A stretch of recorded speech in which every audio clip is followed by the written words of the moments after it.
കടലിൽ തീപിടിച്ച സിംഗപ്പൂർ കപ്പലിൽ നിന്നുള്ള രക്ഷാപ്രവർത്തനത്തിന്റെ വീഡിയോ പുറത്തുവിട്ട് നാവികസേന. എമർജൻസി സന്ദേശം ലഭിച്ചതിനെ തുടർന്നായിരുന്നു രക്ഷാപ്രവർത്തനത്തിന്റെ ദൃശ്യങ്ങൾ 24 ലഭിച്ചു. അതിലേക്ക്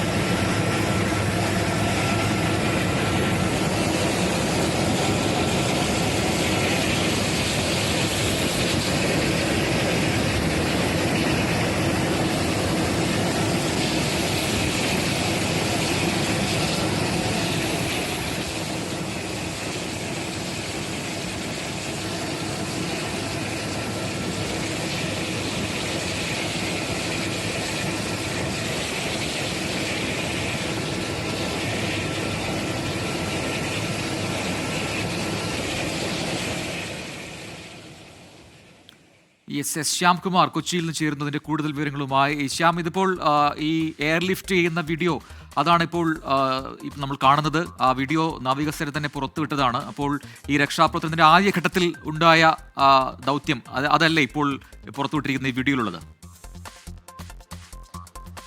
പ്രജിൻ, മെഡിക്കൽ ഇവാക്വേഷന് വേണ്ടിയിട്ടുള്ള ഒരു അഭ്യർത്ഥനയായിരുന്നു ഇന്ത്യൻ നേവിക്ക് ലഭിച്ചത്. അത് സിംഗപ്പൂർ ഫ്ലാഗുള്ള ഒരു എണ്ണ കപ്പലിലെ ഒരു ജീവനക്കാരന് മെഡിക്കൽ ഇവാക്വേഷൻ വേണമെന്നുള്ള അടിയന്തര സന്ദേശം ലഭിച്ചു. ഇവിടെ നിന്ന് INS ഗരുഡയിൽ നിന്നുള്ള ഹെലികോപ്റ്ററാണ് ഉടൻ പുറപ്പെട്ടത്.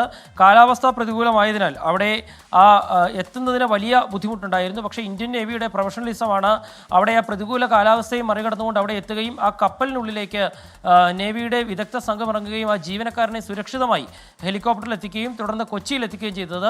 ഇന്ത്യക്കാരനായ 43 വയസ്സുള്ള ഒരു ജീവനക്കാരനാണ് ഇത്തരത്തിൽ ഒരു മെഡിക്കൽ എമർജൻസി വേണ്ടി വന്നത്. ഏതായാലും ആ സന്ദേശം ലഭിച്ച് മണിക്കൂറുകൾക്കുള്ളിൽ തന്നെ അവിടെ എത്താനും ആ ജീവനക്കാരനെ സുരക്ഷിതമായി കൊച്ചിയിലെ ആശുപത്രിയിൽ എത്തിക്കാനും നേവിക്ക് കഴിഞ്ഞിട്ടുണ്ട്. അദ്ദേഹം ഇപ്പോൾ സുരക്ഷിതനാണ് എന്നുള്ള വിവരം കൂടി നമുക്ക് പങ്കുവെക്കാൻ സാധിക്കുന്നുണ്ട്. ഏതായാലും ഇന്ത്യൻ നേവിയുടെ കടലിലെ രക്ഷാപ്രവർത്തനത്തിൻ്റെയും സഹായത്തിൻ്റെയും ഒരു നേർചിത്രം കൂടിയാണ് ഇന്നത്തെ ഈ സംഭവം കൂടി വ്യക്തമാക്കുന്നത്.